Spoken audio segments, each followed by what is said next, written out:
This is English channel Mr. Muhammad Amir in front of you people.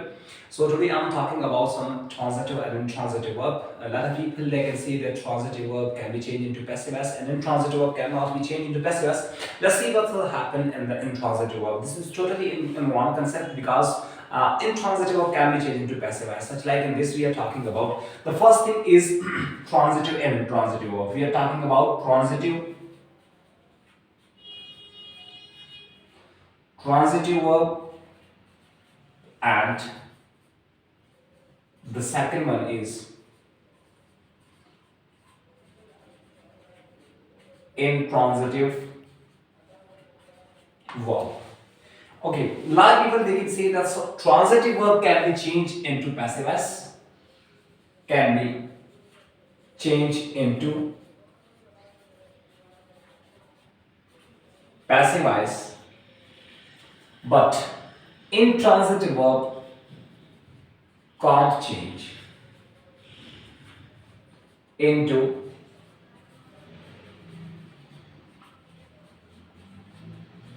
passive s. Let's see, is it correct or wrong? देखिए ये बात बिल्कुल गलत है कि intransitive verb चेंज नहीं होते और transitive verb चेंज हो जाते हैं. ये बिल्कुल गलत बात है. Transitive verb can be changed into passive s and always intransitive verb can be changed into passive s. Let's see how. First of all, we should need to know about the transitive verb and intransitive verb. What is intransitive verb and what is transitive verb? If you know about the transitive verb and intransitive verb, it means you will be able to change this particular verb into passive s. For example, transitive verb can be, the people say that transitive verb as a verb which take direct object after him. यानी transitive verb वो होता है जो अपने बाद directly object लेता है, and intransitive verb वो होता है जो अपने बाद डायरेक्ट ऑब्जेक्ट नहीं लेता. ये कंसेप्ट है हमारे यहाँ कि भाई ट्रांजिटिव वर्ब हमारे पास क्या होता है, अपने बाद डायरेक्टली ऑब्जेक्ट लेगा. इंट्रांजिटिव वर्ब अपने बाद डायरेक्ट ऑब्जेक्ट नहीं ले सकता. ये कंसेप्ट की बात हो रही है. आया ये बात दुरुस्त है कि नहीं? बिल्कुल इसमें कोई शक नहीं है कि ट्रांजिटिव वर्ब हमारे पास डायरेक्ट ऑब्जेक्ट लेगा, इंट्रांजिटिव वर्ब डायरेक्ट ऑब्जेक्ट नहीं लेता. अगर मैं आपसे बात करूं, मैं आपसे पूछूं कि भाई रीड है या मैं लिखूं यहां पे राइट है, ये आप डायरेक्टली मुझे कहोगे कि रीड एंड राइट जो है ये क्या है, ये ट्रांजिटिव वर्ब है. आप डायरेक्टली इसको ट्रांजिटिव वर्ब मानोगे. और आपका कहना यही है कि transitive verb can be change into passive voice. अब आपका कहना यही है कि ये पैसिव वॉइस में चेंज हो सकते हैं. अब जरा देख लीजिएगा. अब मैंने यहां पे जुमला लिखा, मैंने लिखा कि भाई आई रीड अ बुक. आपने किसको आई रीड अ बुक, तो ये एक एक्टिव वॉइस सेंटेंस है, ठीक है. और ये चेंज कैसे होगा, a book is read by me. तो डायरेक्टली सब कहते हैं कि ये चेंज हो सकता है. अब जरा देख लीजिएगा, ये क्या है, ये इसका ट्रांसफॉर्मेशन है, यानी चेंज हो जाता है पैसिव वॉइस में. अब इसी वर्ब को, यहां पे वर्ब कौन सा है, ये ट्रांजिटिव वर्ब है, तो आप कहेंगे सर ट्रांजिटिव वर्ब है तो इसी वजह से, क्योंकि डायरेक्ट ऑब्जेक्ट लिया है तो इसी वजह से ये चेंज हुआ है पैसिव फॉर्म में. मैंने कहा वेरी गुड. अब मैंने जुमला यही दिया, रीड तो आपने ट्रांजिटिव वर्ब बोला है, का ट्रांजिटिव वर्ब है. अब मैं आपको कहता हूं कि भाई I read in the college. अब मुझे बता दीजिएगा, अब यहां पे ये रीड क्या है, आपने कहा था कि ये ट्रांजिटिव वर्ब है. अब आप कहेंगे सर यहां पे भी ये ट्रांजिटिव वर्ब है. अब ट्रांजिटिव वर्ब है तो ये जो हमने चेंज करके देख, अब वाज़ी यही बात है कि then you will be feel lot of problem to change this sentence into passive voice. According to you that transitive verb can be change into passive voice. तो यहां पे ट्रांजिटिव वर्ब है, जब चेंज होता है पैसिव वॉइस में तो आप अभी चेंज करवा दें. ये बात नहीं है. अब यहां पे देखिए, पहली बात तो यह है कि transitive verb can B convert into intransitive verb. Transitive verb can B convert into intransitive verb, but intransitive verb can't be converted into transitive verb. ये बात याद रखिएगा. इसमें कोई शक नहीं है कि जो ट्रांजिटिव वर्ब होगा, ये ट्रांजिटिव वर्ब अपने बाद डायरेक्टली अपना ऑब्जेक्ट लेगा, ये बिल्कुल करेक्ट है. और इंट्रांजिटिव वर्ब जो है ये अपने बाद प्रेपोजिशन लेकर फिर प्रेपोजिशन अपना ऑब्जेक्ट लेके देगा, ये बात याद रखिएगा। लेकिन transitive verb can B convert into intransitive verb, but intransitive verb can't be transferred into transitive verb, ये बात याद रखिएगा। अब यहां पे देखिए, इसको तो आप चेंज नहीं कर सकते, आप कहेंगे फिर तो इसका मतलब ये हुआ कि भाई कोई भी ट्रांजिटिव वर्ब जो है वो भी चेंज नहीं हो सकता। फिर चेंज क्या होता है पैसिव वॉइस में? अब ये बात नहीं है, हमने समझ लेना है असल में एक्टिव वॉइस और पैसिव वॉइस है क्या चीज। जब हम एक्टिव वॉइस और पैसिव वॉइस को पहचान लेंगे तो इसका मतलब ये हुआ कि फिर हम चेंज कर सकते हैं। समझ आ रही है? तो transitive verb can be change into passive voice किस तरीके से? अब आप इसमें क्या किए, आपने सबसे पहले चेंज किया फोकस को, ठीक है ना। फोकस क्या चेंज किया, आपने सब्जेक्ट पे फोकस चेंज किया। यहां पे आपके पास क्या है, यहां पे आपके पास डुअल सब्जेक्ट है और यहां पे आपके पास क्या है, नॉन डुअल सब्जेक्ट है।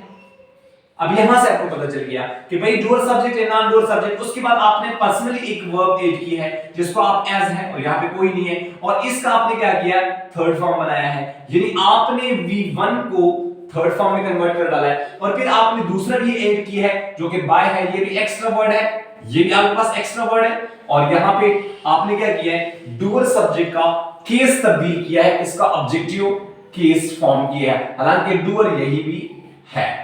समझ आ रही है? अब इसी तरीके से अगर आप इसको चेंज करें, जैसे कि आपके पास क्या है, गो है, गो एक क्या है, गो आपके पास इंट्रांजिटिव वर्ब है।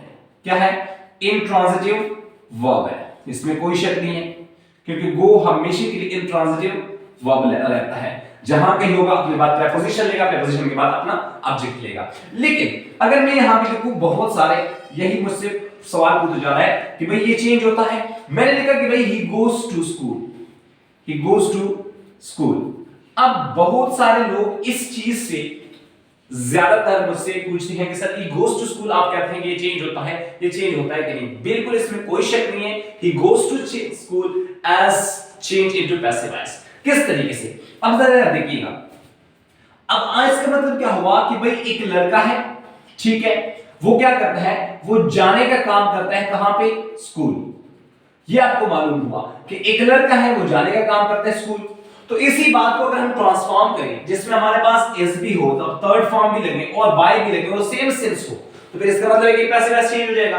अब मैं क्या करूंगा, अब यहां पे सिंपली आप लिख सकते हैं कि going action to school, going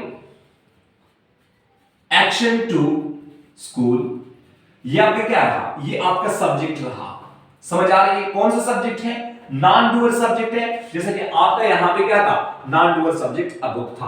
अब आपने क्या किया, non dual subject going action है तो सिंगल एक्शन है तो आपने इज लगाना है क्योंकि फर्स्ट फॉर्म है। आगे क्या कर लोगे, वी थर्ड लगाए एज डन बाय किसका, जिसके जरिए हो जाता है यानी हैम, तो आप टोटल इसको चेंज कर सकते हैं। तो ये आपका पैसिव वॉइस है। There is no difference between this sentence and this sentence, this is the transformation of active voice. So because of this it can change going action to school as done by him, तो ये आप change कर सकते हैं। अब देखिए ये आपका क्या है, ये आपका old method to change into passive voice है, ट्रेडिशनल वे के मुताबिक। अंग्रेज जब बोलते हैं तो अंग्रेज ऐसे नहीं बोलते, अंग्रेज इसका डायरेक्टली पैसिव फॉर्म बना लेता है।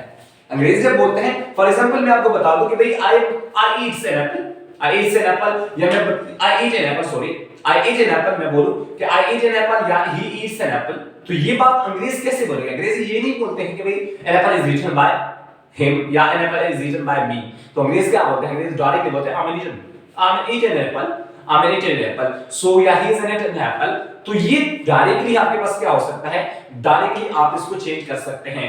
बराए मेहरबानी आप उन जो अंधेरी वाली बात है या अंधेरे वाली बातें हैं उनसे आप निकलिएगा। आप प्रॉपर तरीके से एक चीज को समझिएगा कि अंग्रेज अभी एडवांस लेवल है, अब एडवांस है इंग्लिश, इंग्लिश बहुत एडवांस तक पहुंच चुका है, अब वो बातें खत्म हो गए। अब अगर आप देखिए, अब यहाँ पे अगर आप देखते हैं कि भाई हमने ट्रांजिटिव हुआ यानी पैसिव वॉइस में क्या करना है, ये सब्जेक्ट हुआ, इस मैंने लगा लिया, जैसे कि वहां पे एज था, यहाँ पे डन मैंने लगाया, बिक्री बनाया, बाय मैंने लगा लिया और एम बनाया, तो यहाँ पे ये आपके पास क्या है, पैसिव फॉर्म में है। इंशाल्लाह फिर आपको मजीद में वीडियो प्रॉपर तरीके से बता दूंगा कि भाई हमारे पास, लेकिन एक चीज है जिसमें हमें सब्जेक्ट का मालूम नहीं होता। सब्जेक्ट देखिए, कोई भी सब्जेक्ट जब हो ना, सब्जेक्ट और ऑब्जेक्ट की अगर आप बात करते हैं तो ये दो चीजें हैं, ये नाउन या प्रोनाउन से मिलकर बनता है, इसके अलावा और किसी से भी नहीं, किसी चीज से नहीं बनता। और नाउन और प्रोनाउन क्या है? ये नाउन फैमिली का है।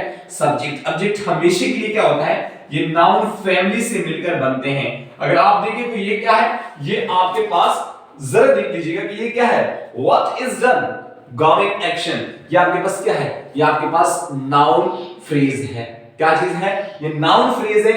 Noun phrase as a subject इस्तेमाल किया जा सकता है। Noun phrase is also part of subject, also part of noun. Noun phrase is also part of noun family. So because of this, I hope you will get this point. Yes, बिल्कुल change हो सकता है। He goes to school, यानी going action to school is done by him. So this is the passive voice. You can say in advance, he is gone to school. This is completely proper way and advanced level communication. He is gone to school. That is also like in passive form. Just like you can say, I am tired, I'm eaten, I'm reached, I'm done, I'm great. This is also such thing as the passive form, but in a 70% we are communication in passive form, but you don't judge this.